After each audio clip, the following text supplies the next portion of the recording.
Kate, come on up. Yes.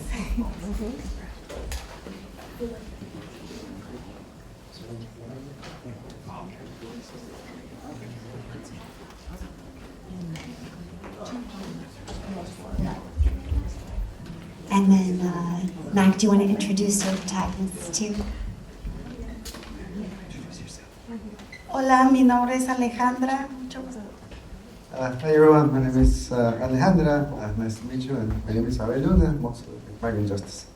Mac, director, co-director. Paul, other director. Do you guys want to come? In the spirit of collective action, we're going to share 2 mics between all of us, among all of us.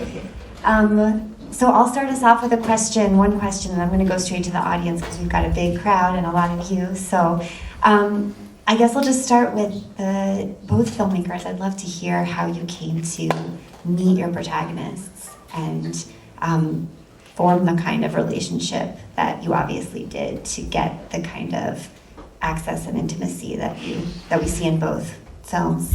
Let's start with you, Mac.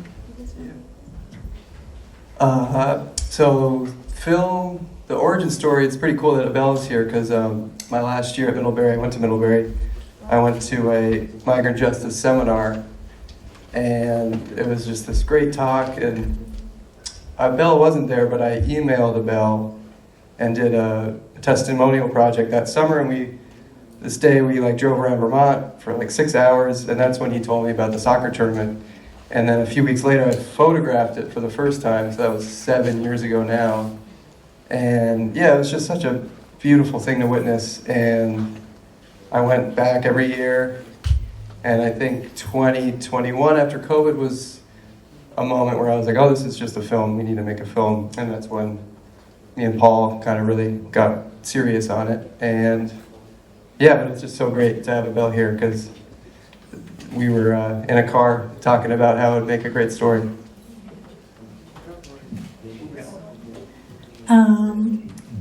We met Sarah 4 years ago, 5 years ago, 5 years ago, yeah. I started volunteering with the Community Asylum Seekers Project in Brattleboro, and Kate and Christy quickly assigned me to be Sarah's team leader volunteer, because Kate was like, Willow has a lot of energy, Kate has a lot of energy, or Sarah has a lot of energy, they'll go great together. And then, we're documentary filmmakers, my partner Brad and I, and so we were like, this is a story, and slowly kind of won over Casp and Sarah and Dora. Dora was the hardest with the idea. So that's how the access was built. Awesome. All right, let's go to the audience. Questions? Yeah. What happens if Hannaford does sign? So the question is, what happens if Hannaford does sign the Milk with Dignity pledge?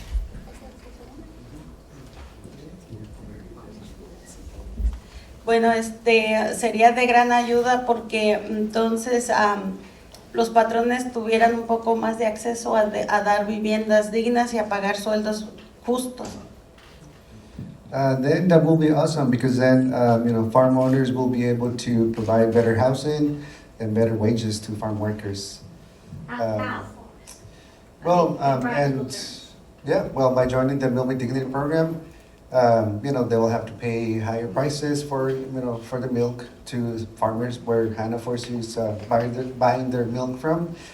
At the same time, they buy milk from a bunch of places around the Northeast, so they're a huge buyer.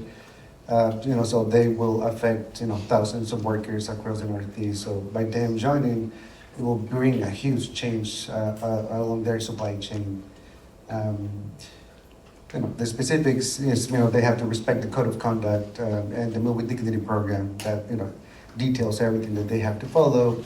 The farms that they have to, farms have to comply with when they join the program in order to continue to sell their milk to Hannaford. So really using the buyers' power to change that. Another question? To follow up on that, are there major producers that are in the Milk with Dignity program now?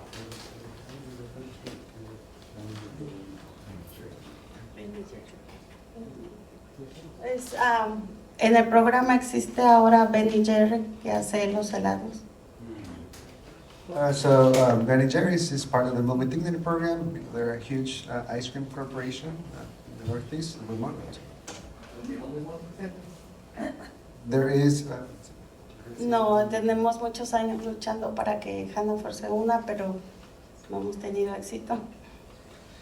So far, that's the only one in the program. We're encouraging Hannaford's, among others, to join the Movement Dignity program. But again, it's not easy for a corporation to really, say, okay, I'm gonna accept what workers are saying, and do what they're saying. It's about power. They don't want to give up power.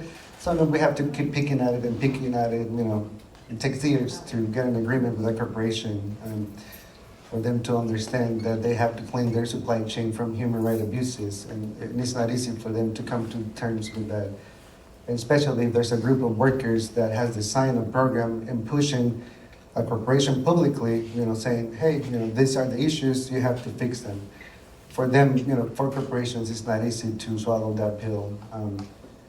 But eventually, when the public, such as you guys, and consumers such as you guys, understand that this is the right thing to do, and we have power as consumers with our dollars, then we can push together. And we've been able to do with Ben & Jerry's. Hannaford's has been a little trickier, but we're getting there.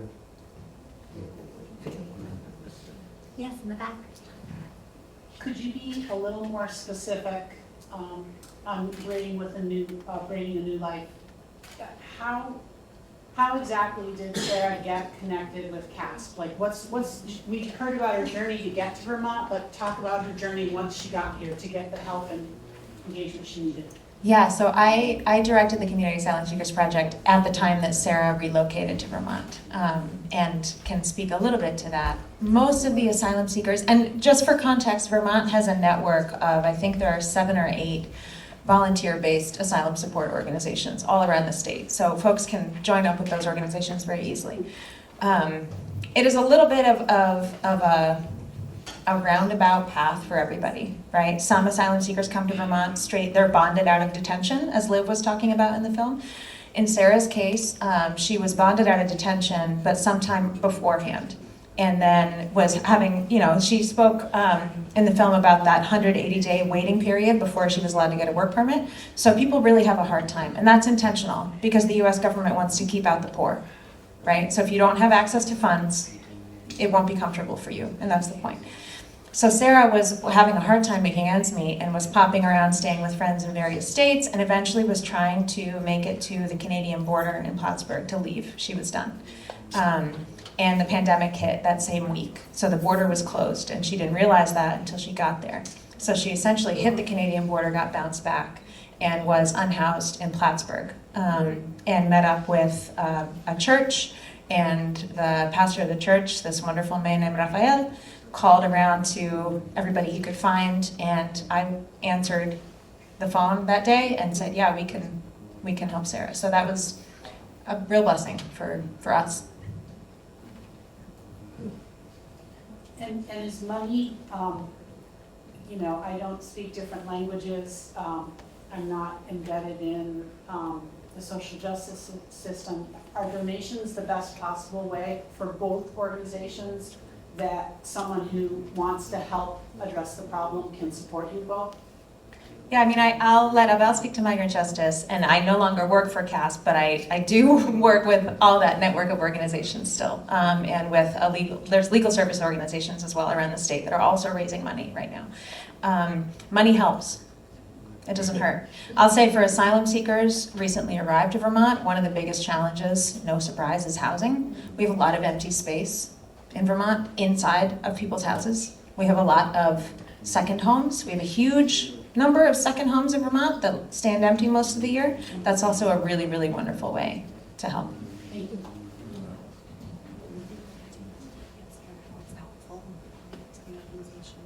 Donations are helpful, all kinds of others.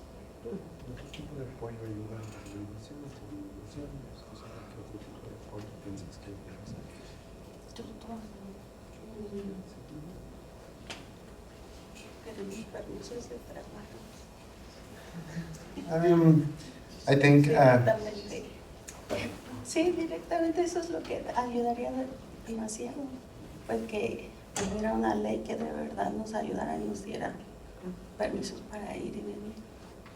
ideally, our dream will be to be able to, move freely across borders. That is something that, we want, that freedom to move freely. And, that's hard. And so one of the things that, works or helps migrant justice, for example, if you feel like, donations is what you can do, that's more than welcome.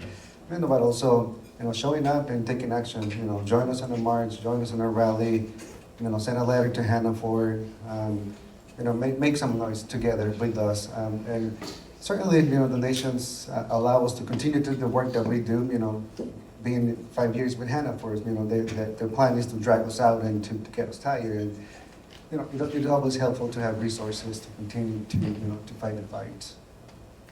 Also, you can correct me if I'm wrong, but Milk with Dignity has an amazing website, and you can easily give them your contact information, and they call you a couple times a year with a script if you want it, to call Hannaford, and you can just read through the script. And all of us calling, all of us showing up always helps. Info at migrantjustice.net or migrantjustice.net. And signing the petition. Signing the petition. Is it available here, or you could go on the Migrant Justice website to sign the petition for young kids? On our website, we didn't come prepared today, but on our website we have a bunch of information and different ways that you guys can take action and support the work. One more way to help just before we pass it on. I don't know if there's any attorneys in the audience. I imagine maybe retired attorneys might be present at a film festival. I work currently, I'm on the board of the Vermont Asylum Assistance Project, which is an organization that collects willing pro bono attorneys with immigrants in need of legal support, and the staff will train attorneys who haven't done immigration work before to do it well and do it in a supported way. So that's another, if you have those credentials and that training, we would love to have you there as well. Another question, yeah, here up front. In the beginning of your film, there was footage. Was that body cam footage? And how was that Jane Freedom of Information Act? How do you access that footage?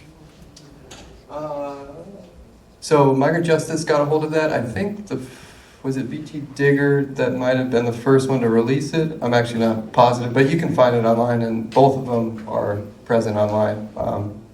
I don't know. Paul actually might be one. I think it was FOIA. Okay. Yeah, so it was Freedom of Information. Yeah. There was a question back here. Is that still there? No? Okay, way in the back.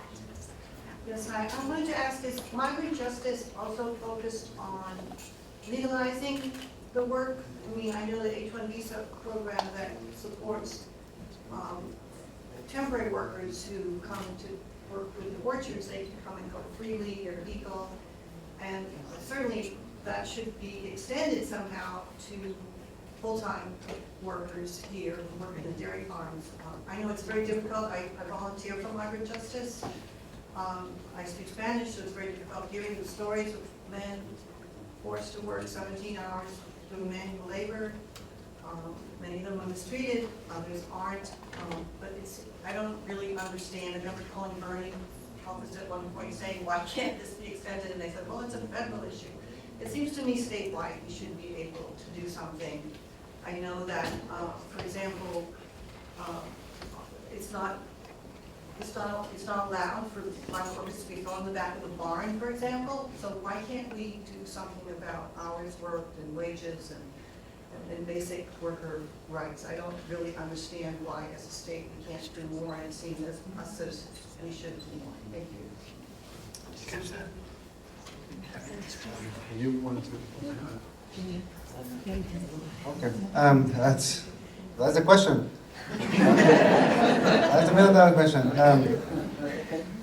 Yeah, that's a really huge question, and it goes back into history. Who are the people that have been doing this kind of work? Ideally have been people of color. Immigrant workers. Going back in history, I think we know, the groups that have been doing this labor And so, historically, we have been removed, from the law to receive these protections. 1930s, the laws were, changed, but farm workers, in general, we have no protections. And so, but it goes back to that, right? So I think it's, that it's important to understand that, and, even though we want to do something and we want to change it, we cannot wait for an immigration system to, change. We cannot wait for, 10, 20 years for justice to be done. This is why we have designed workers, when I say migrant justice, we mean workers. We designed a program called Meal with Dignity to be able to do the things, that, need to be done, the protections that we need to have them in place, even though there is no immigration system, that's going to give us a paper says, welcome to the United States, you're now a citizen or whatever, right? We cannot wait for that. And so, that would be great if we could, call our senators and say, make this happen, but, it's like rooted in the history of this country, we don't want that to happen. And so we have to create, programs that protect our communities, such as the Liga Dignity, driver's license, campaign, the for any partial policing policy, to be able to live free and move free, as anyone else. Yeah. I think we have time for just one more. So this is such a hard choice, but I think I saw your hand first. I was wondering if you know about organic valley co-ops and whether they are signed up for Milk with Dignity, since many of the people here probably shop in co-ops and other stores. Is there some certification that we would know whether our other stores besides Hanford are in or out of this program?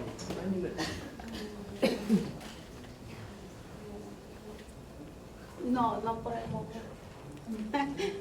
Pues creo que somos las únicas y es la única organización también. Pues que yo sepa, no hay. Organic Valley, it's part of the Meal with Dignity program. We're trying to get conventional dairy, to join, doesn't mean that organic farms, have it less hard than conventional farms.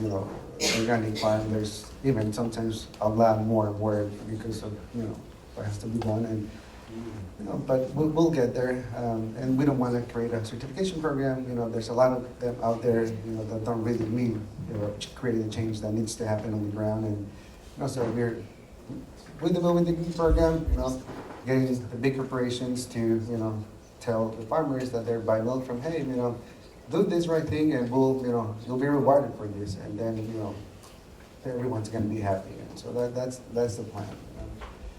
And I'll invite you all, I know people are leaving, but I invite you all to, check out Migrant Justice page and, take action one way or another. I know people might not drink milk or eat dairy. At the end of the day, it's not about that. It's about like human rights and, our neighbors, people that are making sure that this industry doesn't, go to the ground, right? It's because of migrant workers that, Vermont's dairy industry is still afloat and these big corporations continue to make profit, and it's important to understand that, as consumers, as, shoppers, as people, that we have the power to change things when we do come together and push for, make noise together. Thanks, everyone. Please give another round.